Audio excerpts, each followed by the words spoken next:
వెనుకబడిన ఆదిలాబాద్ జిల్లాలో విద్యా వసతుల కల్పనకు కృషి చేయాలని జిల్లా కలెక్టర్ రాజర్షి షాను కోరినట్లుగా భీంపూర్ మండల వాసులు తెలిపారు.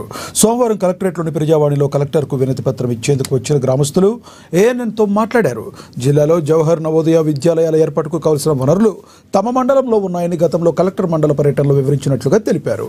విద్యాలయ ఏర్పాటుకు అవసరమయ్యే మరో 5 ఎకరాల విస్తీర్ణం గల స్థల సేకరణ కూడా చేసినట్లుగా వారు తెలిపారు. మళ్లీ తమ మండలానికి వచ్చి పరిశీలించవలసిందిగా కలెక్టర్కు వినతి పత్రం ఇచ్చినట్లుగా వారు తెలియజేశారు. పర్యవేక్షణకు వచ్చిన మా జిల్లా కలెక్టర్ గారు మాకు నవోదయ స్కూల్ మంజూరైన విషయం తెలపడం జరిగింది.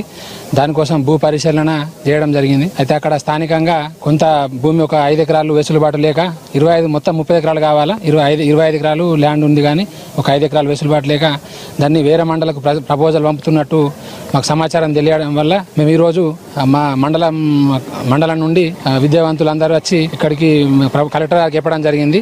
ఒకవేళ అనువైన స్థలం అక్కడ లేకపోతే వేరే స్థలం అన్న చూసి కంపల్సరీ మాకే నవోదయ విద్యాలయం మంజూరు చేయాలని మేము ప్రపోజల్ పెట్టడం జరిగింది.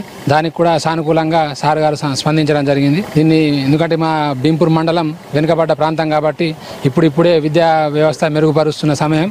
అటువంటిది మాకు గిరిజనులు ఎక్కువ ఉన్నారు. మళ్ళీ నవోదయ లాంటి ఇన్స్టిట్యూట్ వస్తే మా ప్రాంతము ఒక విధంగా అభివృద్ధి ఎందుకుతాయన్న ఉద్దేశంతో మేము ప్రయత్నం చేయడం జరుగుతున్నది. దాన్ని దృష్టిలో ఉంచుకొని అధికారులు మరియు ప్రజాప్రతినిధులు కూడా మనం ప్రభుత్వంకు సహాయం చేస్తేనే కంపల్సరీ మనం అటువంటి ఇన్స్టిట్యూట్లు తెచ్చుకోగలుగుతాం. కాబట్టి ఇప్పటికన్నా మా భీంపూర్ మండలంపై దృష్టి పెట్టి ఇన్స్టిట్యూట్ కావడానికి ప్రోత్సహించాలని మేము కోరడం.